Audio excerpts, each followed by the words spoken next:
Hey everyone, welcome back to my channel. I am Urvi Joshi and today we are going to discuss about summary of the lesson The Ebbing Sea by Mauji Maheshwari.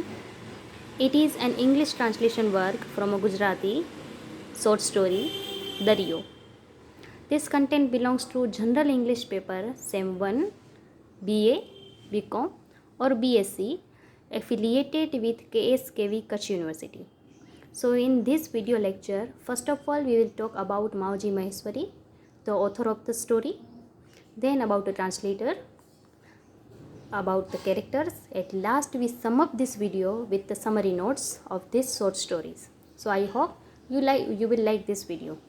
Without any further delay, let's dive into the content. Ebbing sea દરિયો, જેનું દરિયા નામની જે Gujarati short story છે, ટૂંકી વાર્તા, એનું ઇંગ્લિશમાં ટ્રાન્સલેશન છે by Mavji Maheshwari. Mavji Maheshwari a well known contemporary Gujarati writer. Contemporary એટલે હાલના, તત્કાલીન. Who wrote essays, novels and short stories, જે નિબંધ, નવલકથાઓ અને ટૂંકી વાર્તા લખે છે. He published 14 books in Gujarati. 14 ગુજરાતીમાં બુક્સ એમની પબ્લિશ થયેલી છે. ઇન વિચ મેળો ઓર બોર અવોર્ડેડ ગુજરાતી સાહિત્ય એકેડમી એન્ડ ગુજરાતી સાહિત્ય પરિષદ. આ બે અવોર્ડ્સ તેમને મળેલા છે. He also got doctor Jayant Khatri award for his novels and right now he is a principal of government school in Anjar Kutch. Generally આપણને કમ્પલસરી ઇંગ્લિશની અંદર એમસીક્યુઝમાં એના ઓથર વિશે કે રાઇટર વિશે વધુ કંઈ પૂછવામાં આવતું નથી, પણ જે રાઇટર વિશેની માહિતી છે એ તમે તમારી શોર્ટ નોટ્સ અને લોંગ ક્વેશ્ચનની અંદર યુઝ કરી શકો છો. એમસીક્યુઝ માટે તમારે બુક્સની પાછળ જે આપેલા છે એમસીક્યુઝ એ જ આપણે રીડ કરવાના રહેશે અને તેમાંથી જ એક્ઝામમાં પૂછવામાં આવે છે, ઇન્ટરનલ અને યુનિવર્સિટી એક્ઝામમાં પણ. Now translator Manoj Chhaya. As I said before, this content belongs taken from Gujarati short story Dariyo. હવે એનું ટ્રાન્સલેશન મનોજ છાયાએ ઇંગ્લિશમાં કરેલું છે. Who teaches at R Lalan college Bhuj and he translated many poems, short stories and non fiction from a Gujarati language. Gujarati લેંગ્વેજની ઘણી બધી કવિતાઓ, શોર્ટ સ્ટોરીઝ અને નોન ફિક્શન. નોન ફિક્શનનો મતલબ થશે કે જે રિયલ ઇન્સિડન્ટ્સ પર બેઝડ હોય. ફિક્શનનો મતલબ થાય છે કલ્પના. નોન ફિક્શન એટલે કે જે કાલ્પનિક ન હોય તે, એનું એ ઇંગ્લિશમાં ટ્રાન્સલેશન કરે છે. About the lesson. This lesson is about villagers who have spent his life on a beach. So fishing was their business but people migrated from a village to near cities due to their work. While there are some people in a village who strongly opposed this private port company. તો આપણું જે short story છે, ટૂંકી વાર્તા છે, એમાં એક village બતાવવામાં આવ્યું છે કે જે દરિયાના કિનારે વસાવેલું છે. ઘણા વર્ષોથી લોકો ત્યાં કને રહે છે, પણ હવે એવું થાય છે કે ત્યાં એક પ્રાઇવેટ કંપની જે છે એ પ્રાઇવેટ પોર્ટ બનાવવાની છે દરિયાના કિનારે, અને આથી લોકોની જે આજીવિકા છે ફિશિંગ, એ એમના પાસે રહેતી નથી. હવે ઘણા લોકો એવા છે કે જે પોતાની આજીવિકા માટે કરીને બાજુના શહેરોમાં ચાલ્યા ગયા છે અને ત્યાં એ લોકો કામ કરે છે. પણ હજી આ ગામમાં અમુક એવા લોકો છે કે જે સ્ટ્રોંગલી બિલીવ કરે છે કે અમારા એન્સેસ્ટર્સ પણ અહીં જ રહેતા હતા અને અમે પણ અમારું મધરલેન્ડ છોડીને જશું નહીં. તો એની જે ઇમોશન્સ છે, જે એના ગામ સાથે જોડાયેલા છે, એ આપણને અહીં દર્શાવ્યા છે. સો in other words, here in this lesson, author shows an other side of industrialization. ઇન્ડસ્ટ્રીયલાઇઝેશનને આપણે હંમેશા બહુ પોઝિટિવ રીતે જોઈએ છીએ કે વધુ ને વધુ તો શું થશે, તો એક ગામડાના જે લોકો છે એ શહેરમાં જઈને માઇગ્રેટ કરશે અને પોતાના વતનથી દૂર રહી જશે, પોતાના ઘરથી દૂર રહી જશે. પણ અહીં એની જે લાગણી છે એને આપણે દર્શાવી છે. ઓકે, અને મેજર કેરેક્ટર્સ છે એના સુલેમાન. સુલેમાન જે છે એ આપણો મેઇન કેરેક્ટર છે આ શોર્ટ સ્ટોરીનો. એના પછી છે સરપંચ અને મહેશભાઈ, જે આખા સ્ટોરીની અંદર એક જ વખત અપિયર થશે. અબુ એવો વ્યક્તિ છે જેને પાસે સુલેમાન પહેલી વખત ફિશિંગ કરતાં શીખે છે. મામદ, જે એક જ વખત આખી સ્ટોરીની અંદર અપિયર થશે અને આપણા સ્ટોરીના શરૂઆતમાં સુલેમાન પછીનું આ પહેલું નામ આવશે. જુમો, જે ખરેખર આ સ્ટોરીમાં માત્ર એનું નામ આવશે, એ ક્યાંય અપિયર નહીં થાય કારણ કે સ્ટોરી શરૂ થવાથી પહેલે જે દેહાંત થઈ ગયો હશે એનું. સો સુલેમાન્સ ફાધર. ઓકે, તો જુમો જે છે એ સુલેમાનના પપ્પા છે. Okay, so summary. When a story begins, Suleman sits on a khat on a beach. એ ખાટલા ઉપર પોતાના ખાટલા ઉપર એ દરિયા કિનારે બેઠો હશે. While gazing a sea he was in a deep thinking. દરિયાને એકી ટસે એ જોઈ રહ્યો હોય છે અને કંઈક વિચારી રહ્યો હોય છે. At that time Mamad came and called Suleman that sarpanch is calling him for meeting due to election. ત્યારે મામદ એની પાસે સાયકલના પેન્ડલ મારીને આવે છે અને એને કહે છે કે સરપંચ જે છે એ તમને બોલાવી રહ્યો છે અને કારણ કે હવે ઇલેક્શન આવવાના છે એટલે એને કંઈક ચૂંટણીનું કામ છે, તો તમે ચાલો.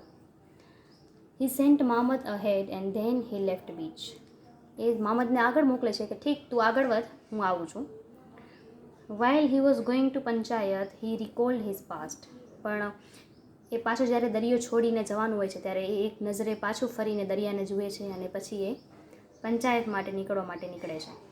મામદ જે છે એ સાયકલથી પેન્ડલ મારીને આગળ જાય છે અને સુલેમાન જે છે એ પોતાની કારથી જાય છે એની પાછળ. બટ જ્યારે એ મુસાફરી કરી રહ્યો હોય છે પોતાની ગાડીમાં ત્યારે એને પોતાનો પાસ્ટ યાદ આવે છે, કારણ કે અંદરની અંદર એને ક્યાંક ખબર હોય છે કે આજે પંચાયતમાં મિટિંગનો મુદ્દો શું હશે. સો અરાઉન્ડ 2.5 decades, એટલે કે 25 વર્ષ he spend his life in this village. 25 વર્ષથી કદાચ એ કહી શકીએ કે આ ગામડામાં રહે છે. તે take only important decisions by the blessing of Marad Pir. જ્યારે પણ ગામમાં કંઈ પણ સારી કંઈ શુભ પ્રસંગ હોય કે કોઈ પણ ડિસિઝન લેવાનું હોય ત્યારે મરદ પીરને ત્યાં બધા એકઠા થાય અને એ એના લોક દેવતા છે તો એના આશીર્વાદ લે છે અને ત્યાં જ એ લોકો બધાએ કંઈ પણ નક્કી કરવાનું હોય તો કરતા હોય છે. So who is a local god for villagers. Local ગોડનો મતલબ થશે ગ્રામ દેવતા. During his journey he is thinking about his childhood around 25 years back when this village was a simple and there has no school, hospitals and other facilities. અને વિચારે છે કે જ્યારે હું નાનો હતો આજથી 25 વર્ષ પહેલે ત્યારે આ ગામડું કેટલું સિમ્પલ હતું. ત્યાં કોઈ હોસ્પિટલની સુવિધા નહોતી, કોઈ એક શાળા પણ નહોતી. જુમા મતલબ કે સુલેમાનનો father. Suleman's father was a great fisherman. એ ખરેખર એક સારો એવો સ્કિલ્ડ ફિશરમેન હશે. People praised his skill of fishing and he promised his son that if he will pass 7th class exam he will buy a bicycle for him, but alas he couldn't get a bicycle. અને એ યાદ કરે છે કે કેટલા simple દિવસ હતા એ કે જો 7મું ધોરણ પાસ કરીશ તો હું તને સાયકલ લઈ દઈશ. અને એ ઉત્સાહ સાથે લોકો ભણતા પણ. સુલેમાન જે છે એને પણ સ્ટડી પસંદ હશે પણ એ આગળ બહુ ભણી નથી શકતો અને એને સાયકલ પણ નથી મળતી. શા માટે? કારણ કે જે દિવસે એને એ સાયકલ મળવાની હતી એ દિવસે એના પપ્પા એક્સપાયર થઈ જશે, ગુજરી જશે. Due to the bad weather, ખરાબ વાતાવરણ હશે દરિયામાં.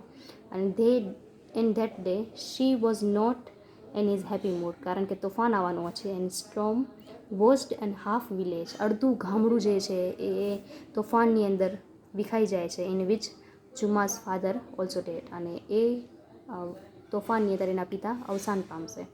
After that incident his mother tried to protect her child from sea, એટલે એને એક ડર હશે અને દરિયાથી હંમેશા પોતાના બાળકને બચાવીને રાખશે. Suleman has 3 younger siblings. આ તમને MCQમાં છે. એના 3 નાના ભાઈઓ છે, ભાઈ બહેન છે, siblings. But somehow he has a great connection with sea. એને દરિયાથી બહુ દૂર રાખવામાં આવે છે પણ એક કનેક્શન હોય છે એનું દરિયા સાથે. જ્યારે પણ એને કન્ફ્યુઝન હોય, કંઈ ક્વેશ્ચન હોય, કંઈક મૂંઝવણ હોય ત્યારે એ દરિયા પાસે આવીને બેસે અને એને એનો રસ્તો મળી જતો હોય છે. So he has got an answer of his confusion through this sea. On one day while his mother was busy to buy a fish become after his husband's death, she bought a fish from other fishermen and sell that fish into the retail market. કારણ કે એના પિતાના અવસાન પછી એ લોકો જે બીજા માછીમાર હોય એના પાસેથી બધી માછલીઓ લે છે અને હોલસેલમાં લઈને એને રિટેલમાં વેચે છે. કારણ કે હવે કોઈ માછલી પકડવાવાળું એના ઘરમાં હોતું નથી જુમાના અવસાન પછી. So that day Suleman show Abu a skilled and old fisherman. જ્યારે એના મમ્મી જે છે એ માર્કેટમાં એ માછલી લેવા માટે ગયા હોય છે ત્યારે ઘરે કોઈ હોતું નથી, એટલે એ મોકાનો ફાયદો ઉઠાવીને સુલેમાન જે છે એ અબુને સાથે દરિયા કિનારે જાય છે. He show his ability to go with Abu and he become ready only on one condition, that if he didn't afraid from a wave or a heavy tide. After this One trip of Abu, impressed by Suleiman's courage and strongly believed that fishing skills is in his blood. એની પહેલી trip હશે અબુ સાથેની અને એ ટ્રીપમાં એને કહે છે કે જો એક કન્ડિશન પર હું તને લઈ જઈશ, જો તું ડરીશ નહીં તો દરિયાના મોજાથી. પણ એ પહેલી ટ્રીપ પછીથી જ્યારે પાછા આવે છે ત્યારે એને 2 બાસ્કેટ ભરીને માછલી પકડેલી હશે. આ પણ તમને MCQમાં છે. અને એના મમ્મી પણ ઇમ્પ્રેસ થઈ જશે અને અબુ પણ એ વસ્તુને સ્ટ્રોંગલી માની લેશે કે ખરેખર માછલી પકડવી આના ખૂનમાં છે. Moreover in the market fishermen's added salt, આ પણ MCQમાં છે, in a dry fish baskets. When his mother return home she become happy to listen the praise of his son. The time flies so fast and now Suleiman reached at the panchayat when Sarpanch praised Mahesh Bhai who is going to take a part in election. હવે પછી વિચારે છે કે સમય કેટલો જલ્દીથી પસાર થઈ જાય છે અને બસ આટલું વિચારે છે ત્યાં તે પંચાયત પર આવી પહોંચે છે જ્યાં મહેશભાઈ પોતાની સ્પીચ આપી રહ્યા હશે અને એ સુલેમાનનું સ્વાગત પણ કરશે. He is tried to convince people for leaving a village, but some people were not ready to leave this village due to their emotional connections, and Suleiman was also one of them. ઘણા લોકો ચાલ્યા ગયા હશે પણ અમુક લોકો પોતાના emotional કનેક્શનના કારણે જવા માટે તૈયાર નહીં હોય. મહેશભાઈ એમને કન્વિન્સ કરવા માટે પ્રયાસ કરી રહ્યા હશે. A private port company wanted to build a private port, MCQમાં છે. Now this village is on the path of developing. હવે એવો સમય છે જ્યારે ગામડાનો વિકાસ થઈ રહ્યો છે. There is also school and hospitals, proper pakka house. Though some migrated to near cities for their work, but still there are people who love this motherland. Anyways, so this meeting, Sarpanch welcomed Suleiman and he doesn't give much importance but nod his head. While Mahesh Bhai draws his plan for making a private port, he strongly opposed him and his followers also took his side. મહેશભાઈ સમજાવી રહ્યા હશે પણ સુલેમાન જે છે એ આખી ભીડને પોતાના કંટ્રોલમાં કરી રહે છે અને સમજાવી દે છે અને આખી ભીડ જેટલા પણ લોકો હોય છે એ મહેશભાઈ અને સરપંચને છોડી અને સુલેમાનના સપોર્ટમાં જાય છે અને એ લોકો બધા લોકો સ્ટ્રોંગલી કહે છે that if you give us our motherland and stop this project, we will definitely give you our vote. જો તમે આ પ્રોજેક્ટને સ્ટોપ કરી દેશો તો અમે તમને વોટ અવશ્ય આપશું. After that, Suleiman and other people shows their aggression અને બધા લોકો જુસ્સા સાથે સુલેમાનની સાથે જોડાઈ જાય છે. Maheshbhai and sarpanch looked each other helplessly, બંને એકબીજાને નિસહાય થઈને જોઈ રહ્યા હોય છે. A crowd surrounded to Marad Pir and their ancient times tree of tamarind and they both look helplessly. અને બધા લોકો મરદ પીરની ધજા નીચે જઈને ઊભા રહી જાય છે અને ડિસ્કસ કરી રહ્યા હોય છે. ત્યારે એ સમય દરમિયાન સરપંચ અને મહેશભાઈ એકબીજાને હેલ્પલેસલી જોઈ રહ્યા હોય છે. And stories end here. અહીં આપણી કહાની પૂરી થાય છે. So I hope you like this video guys.